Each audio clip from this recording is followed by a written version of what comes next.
I do remember your first start, not your first game, but your first start. It's against the Bills. That's correct.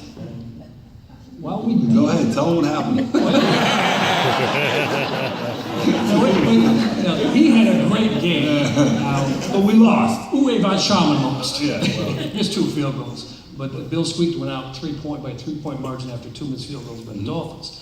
Tell us a little bit about what that first start meant to me. It was, obviously you're going to be a little nervous, but at the same time I was comfortable, and I worked for that opportunity.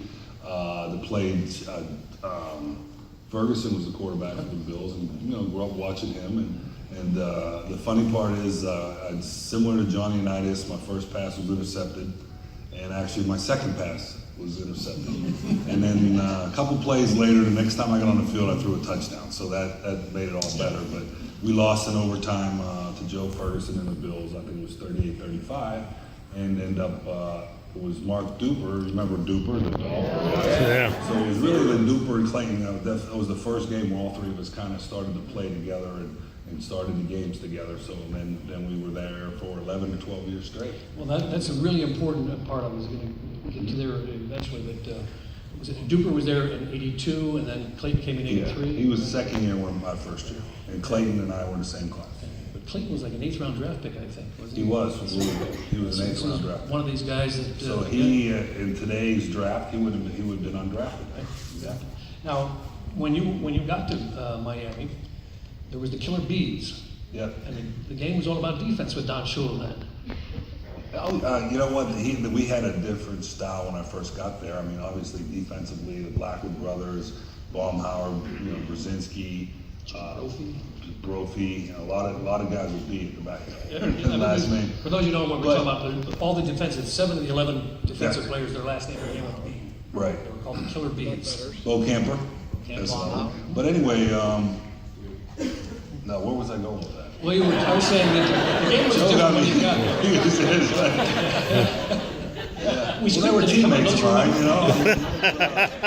My point was you got to a team that was known for its defense, not its offense. Yeah, and they went to the Super Bowl the year before, and because I went later in the first round, I had an opportunity to go to a team that was pretty well established, and I tell people all the time, I think that's why I got off to a pretty quick start, because the veteran players we had, maybe there wasn't quite the same expectations that it was for John, and John was the first pick in the draft anyway.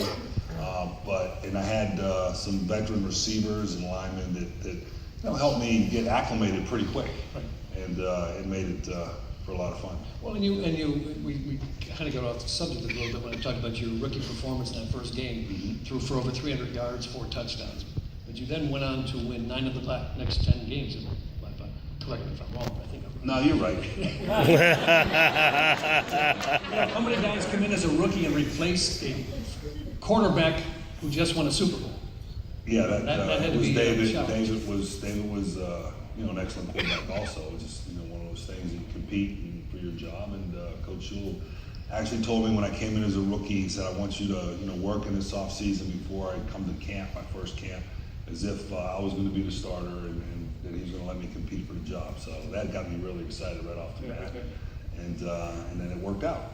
Were you concerned at all? I mean, Don Shula, let's face it, when Shula was best known for a ball control offense, a quarterback who just led the team, I guess would be the way to say it. Did you? Well, it's different eras, and I think the reason why Coach Shula is in the Hall of Fame here, and the great coach that he was, and it's like anything, it's in your businesses that you have. You adjust to the people that you have, and who's going to, give you the best opportunity to be successful. And when Greasy and Zonka and the '72 team, they were running defensive-minded football team, and that's kind of what the style was then. And then it started to change over years, and I guess Coach Shula was able to recognize and understand that you use the talent you have.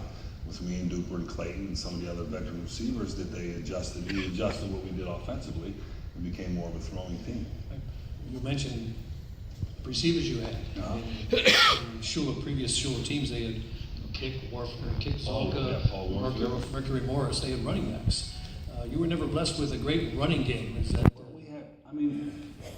I used to change all the running plays. Is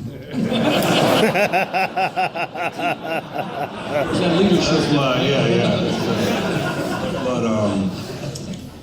But No, we had some great backs. It's just that I think because of our style of offense, we never really had a back that went over 1,000 yards. Maybe one in my 17 years, I think, was Kareem Abdul-Jabbar, which was not a basketball player.